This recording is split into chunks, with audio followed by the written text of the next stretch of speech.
السلام عليكم. لا تنسوا الاعجاب بالفيديو والاشتراك في القناة تشجيعا لنا لنستمر بنشر المزيد إن شاء الله.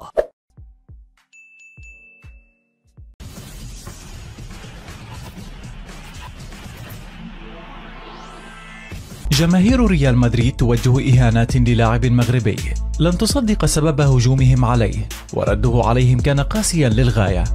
غرب في كرة القدم الإسبانية مؤخرا، وأفرزت أكاديميات الفرق الكبرى مثل برشلونة وقطبي مدريد الريال والأتليتي عددا من المواهب التي تحمل الأصول المغربية، ولكن ما فعلته جماهير النادي الملكي مع أحد هؤلاء كان تصرفا بشعا وغير مقبول.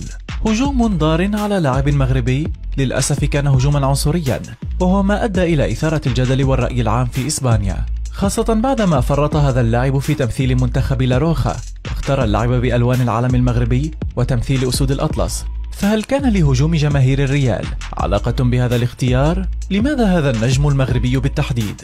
ولماذا فعلت جماهير ريال مدريد ما فعلت؟ وما هو الهتاف الذي اعترضت عليه كل البرامج ووسائل الإعلام الإسبانية؟ القصة تعود لمباراة الديربي بين فريقي أتلتيكو مدريد وريال مدريد للشباب، والتي تألق بها موهبة الروخ بلانكوس ونجمه القادم سليم الجباري، ولكنها كانت شاهدة على أحداث عنصرية مؤسفة للغاية وهتافات مزعجة من جماهير ريال مدريد في حق نجم غريمهم ومنافسهم اللدود. وطوال شوط المباراة الأول والذي انتهى بنتيجة 2-2 كانت جماهير الريال تهاجم الإجباري، وفي كل مرة يلمس فيها الكرة تطلق عليه صافرات الاستهجان، إلى أن أخذ الأمر بنغمة التحدي. وكما تعرفون أو كما قالوا دوما، لا تتحدى مغربيا.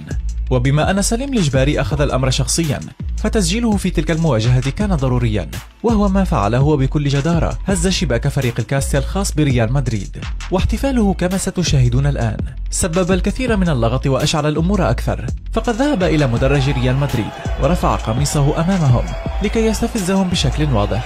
هنا هاج عليه المدرج وقذفته الجماهير بزجاجات، بالإضافة إلى وابل من السباب في حق لاعب شاب واعد، وهو ما أغضب جماهير أتلتيكو مدريد، خاصة أن تلك الأشياء لا يصح أن تخرج في مباريات فرق الناشئين واللاعبين الصاعدين، لأن مثل هذا هجوم عنصري قد يكلف النجم مسيرته الاحترافية ويدخله في حالة نفسية سلبية.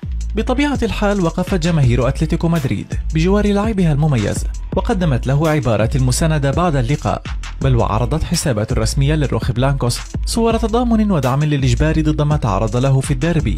بينما البعض الآخر انتقد تعامل بعض البرامج الإسبانية مع الحادثة وتهميش المصادر الكبرى للأمر كأنه لم يحدث، واتهمت فئة من جماهير أتلتيكو مدريد الصحف والقنوات الكبرى بمحاباة النادي الملكي، وطالبوهم بالوقوف مع لاعب صاعد وموهوب مثل المغربي سليم الجباري.